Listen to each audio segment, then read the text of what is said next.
안녕하세요, 닥터 피터팬입니다. 오늘 소개해드렸던 하셀블라드 카메라에 대해서 말씀을 드리려고 합니다. X1D2죠. 제가 여기 커피 미학이라는 카페인데 그때도 여기서 이 리뷰를 했었거든요. 근데 오늘 또 여기서 리뷰를 하게 됐네요. 이 하셀블라드 X1D2는 중형 카메라죠. 그러니까 정확하게는 우리가 센서 크기로만 따진다면은 44 곱하기 33mm 센서, 6 곱하기 6cm나 645 필름보다는 작은, 그러니까 크롭 바디 중형 카메라라고 할 수 있습니다. 근데 XCD 렌즈가 나오는데 특히 이제 라이카 렌즈를 사용하시는 분들은 여기에다가 라이카 렌즈를 결합해서 사용할 수가 있습니다. 그래서 제가 라이카 렌즈와 이 하셀블라드 카메라를 조합한 형태의 콜라보 뉴 하이브리드. 근데 이거에 대해서 좀 말씀을 드리려고 합니다. 자, 제가 이제 오늘 소개해드릴 조합은 하셀블라드 카메라랑 50mm, 2.0 조리개의 라이카 렌즈고요. 자, 이를 위해서는 이제 이 사이즈가, 렌즈 사이즈가 다르거든요. 그래서 여기 어댑터가 필요합니다. 어댑터는 노버플렉스라는 어댑터인데 상당히 얇고 좋아요. 이 하셀블라드 에다가 하셀블라드 V 렌즈를 끼울 수 있는데 그 어댑터는 상당히 커요. 그래서 이만큼 나오더라고요, 거의. 그럼 거기다가 렌즈 끼면은 너무 크고 부담스러워서 모르겠습니다. 이제 전체를 다 사용하기 좋지만 저는 요 조합이 딱 좋더라고요. 라이카 렌즈에 노버플렉스 어댑터를 사용해서 사용하는 겁니다. 자, 오늘 이거 전반적인 이야기를 해보도록 하겠습니다. 자, 이게 노버플렉스 어댑터입니다. 카메라에 이제 요 어댑터를 먼저 이렇게 끼고 딱 결착하고 그 다음에 이 어댑터에다가 렌즈를 결합하게 됩니다. 딱 이렇게 결합하면 되죠. 모양이 이상하다고 볼 수도 있지만 좀 이쁜 것 같아요. 특히 이제 이 까만색, 이 크롬 블랙이 이 바디 색깔하고 전체적으로 조화가 제 생각 보면 나쁘지 않습니다. 저는 이렇게 해서 이제 찍게 되는데, 자, 여기서 문제가 생깁니다. 왜냐면 이 렌즈의 그 구경과 또 센서의 거리가 이게 딱 조합이 맞는 게 아니거든요. 그래서 실제 센서의 가장자리가 약간 이 렌즈에서 안 보이는 부분이 있습니다. 그래서 그게 마치 비네팅처럼 보이거든요. 제가 이 부분을 이제 여러 렌즈를 테스트를 했습니다. 테스트한 영상 같이 좀 보여드리겠는데요. 35mm 렌즈, 그리고 50mm, 그리고 90mm 렌즈, 여러 가지 렌즈를 다 이제 테스트해 보니 다 비네팅이 생겨요. 이게 정확히 비네팅이라고 말하기는 좀 어려울 것 같고, 가장자리가 까맣게 태가 두러지는 게 생깁니다.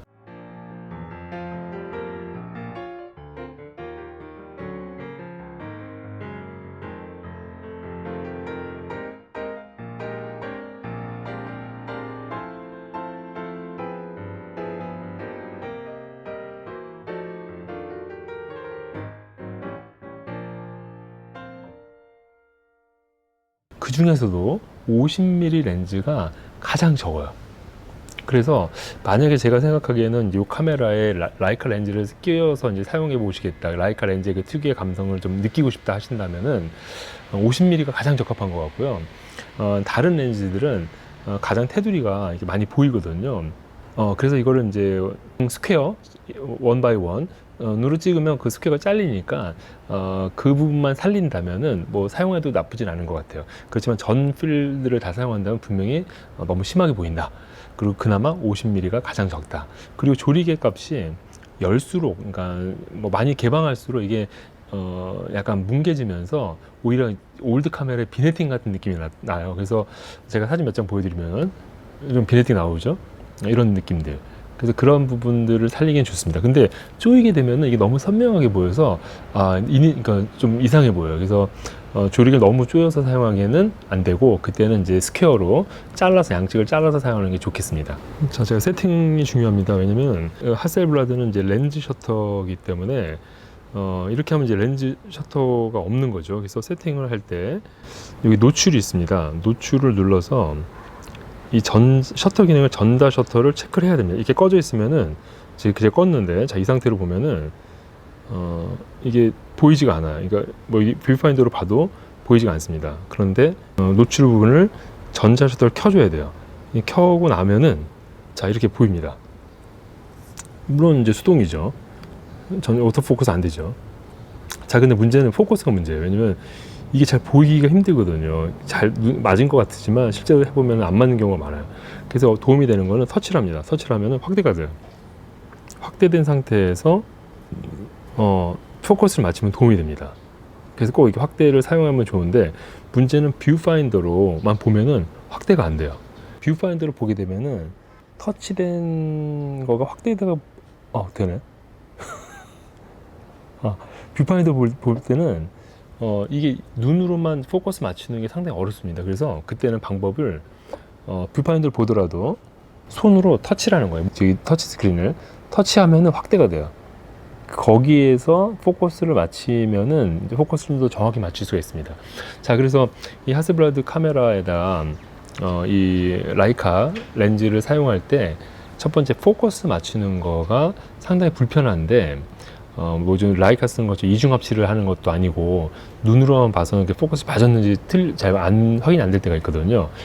그래서 두 가지 방법이 있는데, 첫 번째는 터치 스크린을 터치해서 확대한 상태에서 포커스를 맞춰라. 뷰파인더로 볼 경우는 뷰파인더로 본다 하더라도 손으로 엄지손가락 터치하면은 뷰파인더가 확대가 되거든요.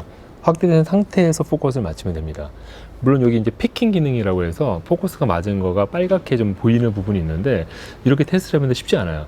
해보면 틀리는 경우가 많더라고요. 특히나 이제 포커스가 정말 이제 예민해. 중형이다 보니까 좀만 맞아도 이렇게 얼굴이 확 날아가거든요. 이 경우는 포커스 맞추는 부분을 신경을 좀 많이 쓰셔야 되고, 그렇게 한다면은 그래도 이제 35mm 풀 프레임 센서보다 좀 더 큰 센서를 가지고 기존에 사용하시던 라이카 렌즈를 다양하게 조합을 해서 사용할 수 있는 재미는 더한 것 같습니다. 자, 이제 전자 셔터를 이용할 때 문제점이 이게 이제 셔터막이 없는 상태고, 아마 전자식으로 이제 이 셔터를 조절해서 이제 영상을 받게 되는데, 문제는 그 전자 셔터 방식과 이런 인공 조명 안에 한번 보시겠어요? 보시면 이제 이런 인공 조명의 그 깜빡임이 이제 맞지 않으면은 자브라 패턴이라고 그러죠. 이렇게 얼룩말 무늬처럼 이런 무늬가 생겨버려요. 사진 하나 보시겠습니다. 이거 오늘 아침에 찍은 사진인데, 보시면은 이제 이 바깥에는 자연광이기 때문에 이런 패턴이 없지만 안쪽에는 가로로 줄무늬가 있습니다. 이게 이제 두껍게도 보이고 얇게도 보이고 이런 건 인공 조명의 그런 방식에 따라서 차이가 나더라고요. 자, 그래서 이제 이런 조합으로 전자식 셔터를 사용할 경우는 실내에서 인공 조명 시에 이런 패턴이 보일 수 있습니다. 또 사진을 보시면, 이건 전에 이제 외부에서 찍은 사진인데요. 이 사진에서도 보면 얇은 자브라 패턴이 보이죠. 이런 게 생깁니다. 그래서 이건 어쩔 수 없는 이제 한계라서, 이런 자연 조명이 아닌 그 형광등, 그 백열등 이런 이제 조명이 있는 실내에서는 사용하면은 문제가 있을 수 있으니 그 부분은 주의하시기 바랍니다. 자, 그래서 오늘은 하셀블라드 카메라와 라이카 렌즈의 조합, 어떻게 촬영하고 장단점이 뭐고 어떤 걸 주의해야 될지 말씀을 드렸습니다. 오늘도 역시 제 내용이 도움이 되셨다면 구독과 좋아요 눌러주시고, 앞으로도 이 조합으로 다양한 컨텐츠 제작해서 올려드리겠습니다. 감사합니다. 사진 찍는 닥터 피터팬이었습니다.